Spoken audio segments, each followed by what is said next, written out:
Bom dia, boa tarde, boa noite, meus ouvintes. Eu sou o William Joseph, membro do podcast O Trio, junto com a presença ilustre de meus colegas de equipe e amigos, Hugo Rocato e Gustavo Rosinho, abordando hoje assuntos literários, mais especificamente sobre o período chamado pré-modernismo, sobre Machado de Assis e a obra do Machado de Assis, Pai contra Mãe. É importante a gente deixar claro no começo já o que é a literatura. E podemos dizer que é uma manifestação artística e cultural do ser humano, assim como as outras artes, a dança, a música e o teatro, pois elas representam a linguagem e a comunicação. E lembrando sempre que os estilos literários estão sujeitos às mudanças culturais. E a literatura brasileira, não diferente de outras, é formada por diversas fases e foi se transformando junto da sociedade. O pré-modernismo é uma dessas fases, que foi a transição entre o simbolismo e o modernismo. No início do século XX, o Brasil vivia uma intensa transformação política, que tinha a esperança de um Brasil mais moderno, com condições sociais mais justas, de igualdade perante a lei e participação política. Mas isso tudo foi frustrado, e assim surgiram vários conflitos sociais de contestação e reprovação. Um desses exemplos que podemos citar tivemos a greve dos operários em São Paulo, a revolta da Chibata, a Guerra dos Canudos e até mesmo a revolta da vacina. As características que podemos citar do período pré-modernismo é justamente essa investigação e denúncia dos problemas sociais, como a miséria, os abismos sociais e muitos conflitos. Fora isso, os autores eles buscavam sempre a aproximação da obra com o contexto sociopolítico e econômico, ou seja, com a sociedade, com a política do local e também com a economia. Também víamos presente a marginalização dos personagens principais, como, por exemplo, caipiras, mulato e sertanejos. A linguagem informal em posição à língua formal do arcadismo também era muito presente. O sincretismo estético de escolas literárias, como o realismo e o simbolismo. O naturalismo, que descrevia minuciosamente os personagens e os cenários, regionalismo, que valorizava a cultura popular brasileira e a utilização de verbos na forma simples na hora de escrever. Fora isso, é importante também falar sobre os escritores do pré-modernismo, porque eles foram os responsáveis por dar início às novas tendências que inspiraram os modernistas. Entre esses, podemos citar os mais lembrados, que são Euclides da Cunha, Monteiro Lobato, Lima Barreto, Augusto dos Anjos, Graça Aranha, Raul de Leone e Simões Lopes Neto. Mas, como prometido, o nosso querido Machado de Assis não ficará de fora, pois ele vivia no período chamado Romantismo, mas após publicar Memórias Póstumas de Brás Cubas em 1881, essa obra tornou-se um marco inicial para o realismo no Brasil. É isso mesmo, Williams. Agora, se me permite, irei roubar sua vez para falar um pouquinho sobre um dos maiores representantes da literatura brasileira, o Machado de Assis. Machado deixou um conjunto vasto de obras. Foi contista, cronista, jornalista, poeta e teatrólogo, além do que é o fundador da cadeira número 23 da Academia Brasileira de Letras.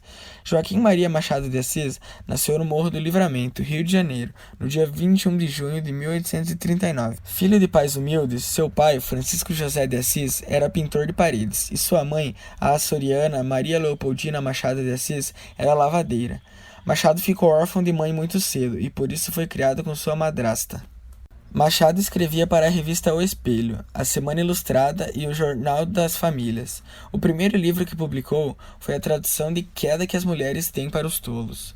Em 1864, com 25 anos, publicou seu primeiro livro de poesias, Crisálidas. Foi censor teatral em 1862 e em 1867 foi promovido a ajudante do diretor de publicação do Diário Oficial.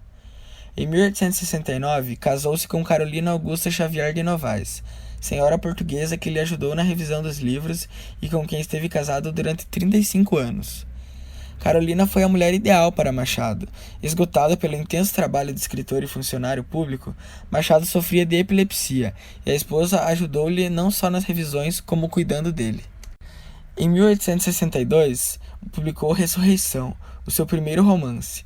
Em 1873, torna-se o primeiro oficial da Secretaria de Estado do Ministério da Agricultura, Comércio e Obras Públicas.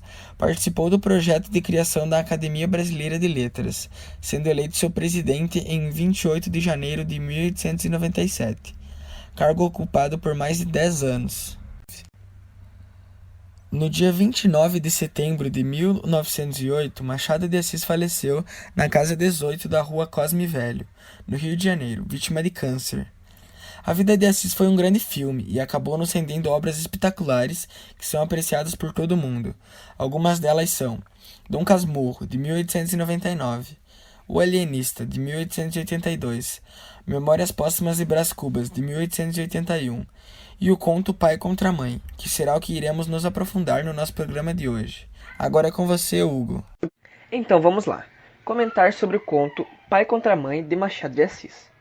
Já no início, logo de cara, nos deparamos com a explanação do autor a respeito de algumas atividades e produtos relacionados ao período da escravidão, citando principalmente a punição aos negros fujões, como a máscara de ferro, instrumento que impedia a alimentação e era utilizada para afastar o vício da cachaça, que geralmente era o que encorajava os escravos para que o roubo fosse efetuado. E também temos a coleira de ferro, castigo que aplicava-se a escravos fujões. No caso do protagonista Cândido Neves, ele se dava como um caçador de escravos fugitivos, profissão na qual rendia o seu sustento. Ele acaba se apaixonando por Clara e tendo o desejo de constituir uma família, e estava ansioso para ter uma ocupação mais nobre e estável. Afinal, quem não quer, né?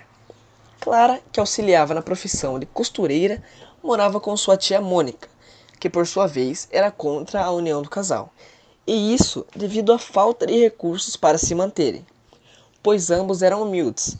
Porém, isso não foi o bastante para pará-los. Mesmo sabendo das condições, eles insistiram e acabaram gerando um filho.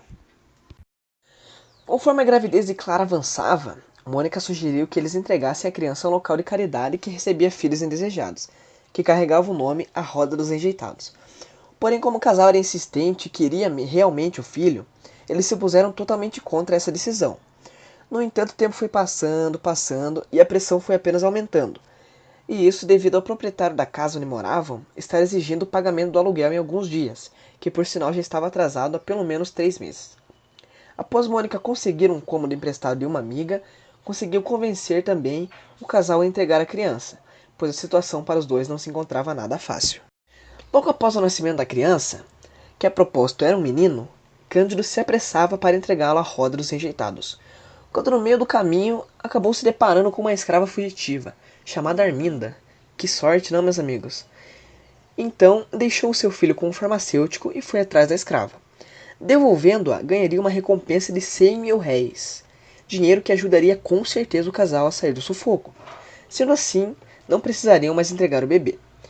Mesmo com Arminda dando declarações de que estava grávida e com medo de violência que sofreria, Cândido se fez de surdo, pois ele realmente precisava desse dinheiro. Então, amarrou-a e levou-o de volta ao dono. Logo após, pegou seu filho e voltou para casa tranquilamente. Esse conto pertence à antologia Relíquias da Casa Velha. A estrutura do conto demarca 2 temporalidades de forma explícita, podendo assim ser divididas em 2 partes. A primeira contendo uma explanação de caráter histórico informativo e a segunda que traz a narrativa. Assim, essa última assume a condição de ilustração do ponto de vista desenvolvido na primeira. E este foi o conto de hoje, publicado pela primeira vez em 1906, 2 anos antes de sua morte. E nele, nós podemos observar que Machado faz uma dura crítica à sociedade brasileira daquele período, denunciando a condição desumana e a exploração vivenciada, não apenas pelos negros escravos, mas também pelos brancos, que apesar de não serem escravos, viviam em uma situação de extrema pobreza.